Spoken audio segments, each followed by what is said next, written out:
of IIT, AIIMS or a top government medical college in Maharashtra, Genesis Science Tutorials is where your journey begins. Strong concepts, regular tests, personal mentorship और smart strategies. इस साल के मुश्किल NEET exams का solution भी सिर्फ GST science tutorials में. Top results, proven methods, that's the GST promise. Admissions are open, seats are limited. Enroll now.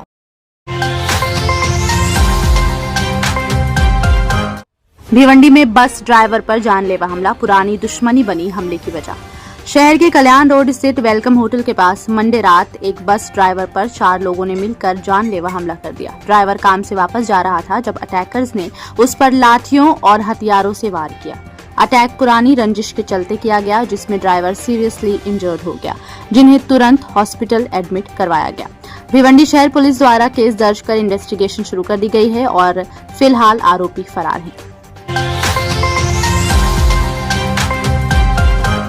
Bhiwandi के मानकोली में एक शख्स ने अपने कोवर्कर की बेरहमी से जान ले ली. एक फ्लैट में फर्नीचर का काम करते वक्त 15 साल के नाबालिग ने 22 साल के कोवर्कर की इलेक्ट्रिक कटर से गला काट कर जान ले ली.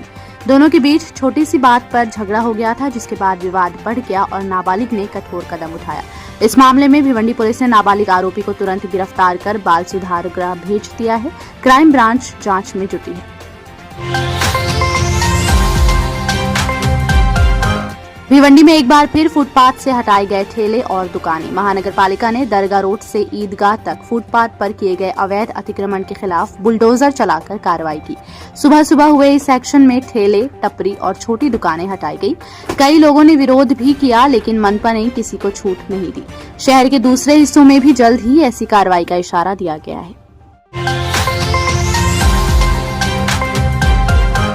मुंबई ATS ने एक 27 साल के इंजीनियर को गिरफ्तार किया है, जो एक प्राइवेट डिफेंस कंपनी में काम करता था.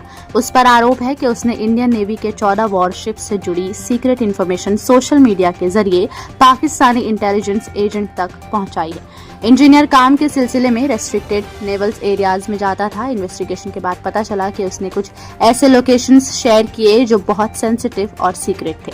ATS ने उसे कलवा ईस्ट से गिरफ्तार किया है. मजीद जांच जारी है.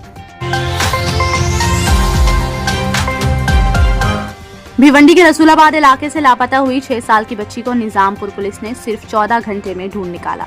बच्ची कल शाम 5 बजे घर से खेलने निकली थी, लेकिन रात तक वापस नहीं लौटी. परिवार ने तुरंत निजामपुर पुलिस स्टेशन में रिपोर्ट दर्ज करवाई. मामला संगीन देखते हुए एक टीम का गठन किया गया और डॉग स्क्वाड की मदद से बच्ची को अगले दिन सुबह आजमी कंपाउंड के एक सुनसान इलाके से जिंदा और सुरक्षित ढूंढ लिया गया.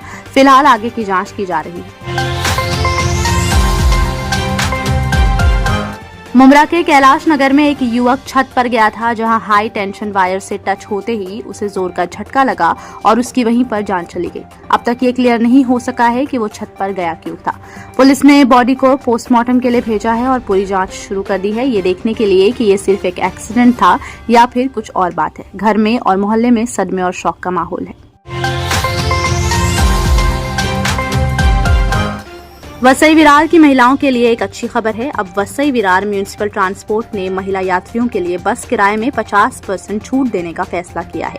ये सुविधा 1 जून 2025 से लागू की जा रही है. इस नए नियम के तहत वसई विरार की महिला यात्रियों को सार्वजनिक VVMT बसों में सफर करने पर आधा किराया देना होगा. योजना का उद्देश्य महिलाओं को आर्थिक राहत देना और उनकी डेली ट्रैवलिंग को आसान बनाना है. महाराष्ट्र में कोविड का बड़ा झटका, 76 नए केसेस सामने आए. महाराष्ट्र में आज 76 नए कोविड केसेस दर्ज हुए हैं, जिसके बाद 1 जनवरी 2025 से अब तक टोटल केसेस 597 हो चुके हैं. फिलहाल 425 पेशेंट्स एक्टिव हैं. 165 लोग रिकवर हो चुके हैं और 7 लोगों की जान जा चुकी है. लेकिन मृतकों में सीरियस हेल्थ इश्यूज जैसे किडनी डिजीज, ब्रेन स्ट्रोक और डायबिटीज पाए गए थे. सिर्फ मुंबई में ही मई मंथ में 373 केसेस मिले हैं, जबकि बाकी पुणे, ठाणे, कल्याण, नवी मुंबई, कोल्हापुर और रायगढ़ में भी केसेस रिपोर्ट किए गए हैं. आजमी नगर पानी की टाकी पर बिना सेफ्टी के चल रहा पेंटिंग का काम, लोग परेशान। आजमी नगर में पानी की टाकी पर तकरीबन 10 दिनों से पेंटिंग का काम हो रहा है, लेकिन किसी भी तरह के सेफ्टी मेजर्स नहीं लिए जा रहे। ना कोई कवर लगाया गया है, ना ही पर्दे, जिस वजह से पेंट उड़कर लोगों की गाड़ियों और कपड़ों पर भी गिर रहा है। लोकल लोगों ने कई बार इंजीनियर नफीस और वसीम अंसारी को इस बात की शिकायत की, लेकिन अब तक कोई सॉल्यूशन नहीं निकाला गया। लोग परेशानी में हैं और सिविक अथॉरिटीज से तुरंत एक्शन की मांग कर रहे हैं।